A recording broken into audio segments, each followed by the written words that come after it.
and emphasized the significance of bridging the 1 second gap to Red Bull and Max Verstappen in Japanese GP qualifying, highlighting that it's a tangible and substantial difference.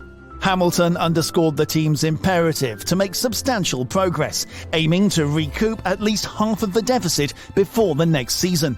He described the Mercedes car as having a highly sensitive and unpredictable nature, akin to trying to balance a knife on its tip. Achieving the ideal balance between oversteer and understeer remains a persistent challenge, and the car seldom finds a harmonious middle ground. This presents a formidable task for the team on a race-by-race basis.